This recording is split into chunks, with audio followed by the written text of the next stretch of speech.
નમસ્કાર, પંચાયત સમાચાર 24 માં આપનું સ્વાગત છે।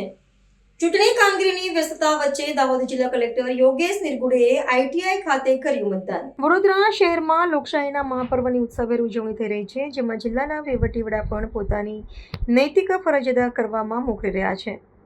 દાહોદના જિલ્લા કલેક્ટર અને જિલ્લા ચૂંટણી અધિકારી યોગેશ નિરગુડેએ શહેરની ઔદ્યોગિક તાલીમ સંસ્થા ખાતે ઊભા કરવામાં આવતા મતદાન મથક પર પહોંચીને પોતાના મતાધિકારનો ઉપયોગ કર્યો હતો। ચૂંટણી પ્રક્રિયાના સુચારુ સંચાલન અને સમગ્ર જિલ્લાની વહીવટી કામગીરીની અત્યંત વ્યસ્તતા વચ્ચે પણ કલેક્ટરે અગ્રતા આપીને મતદાન કર્યું હતું। વહીવટી તંત્રના ઉચ્ચ અધિકારી દ્વારા કરાયેલું આ મતદાન એક આદર્શ નાગરિક તરીકેનું ઉત્તમ ઉદાહરણ પૂરું પાડે છે અને અન્ય મતદારો માટે પ્રેરણારૂપ બની રહે છે। પોતાનો અમૂલ્ય વોટ આપ્યા બાદ કલેક્ટર નિરગુડેએ જિલ્લાના તમામ નાગરિકોને લોકશાહીના પવિત્ર કાર્યમાં સક્રિયપણે સહભાગી થવા અનુરોધ કર્યો હતો।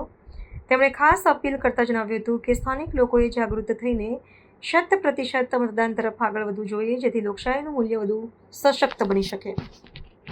તાલુકા પંચાયત, જિલ્લા પંચાયત અને નગરપાલિકા માટે મતદાન ચાલુ થઈ ગયું છે। મેં મારા પરિવાર સાથે અહીંયા ગલાલિયાવાડ વિસ્તારમાં મારું મત નોંધાવ્યું છે। હું દાહોદ જિલ્લાના બધા નાગરિકોને વિનંતી કરું છું કે આપ પણ પોતે પરિવાર સાથે બહાર નીકળો અને મતદાન જો છે એ મોટી સંખ્યામાં મતદાન કરો। મતદાન જો છે એ લોકશાહીનું જીવ હોય છે। લોકશાહીમાં દરેક મતનું મૂલ્ય જો છે એ બહુ વધારે હોય છે અને આપનું મત મૂલ્યવાન સમજીને બધા જણા મતદાન માટે નીકળે એ હું બધાને વિનંતી કરું છું।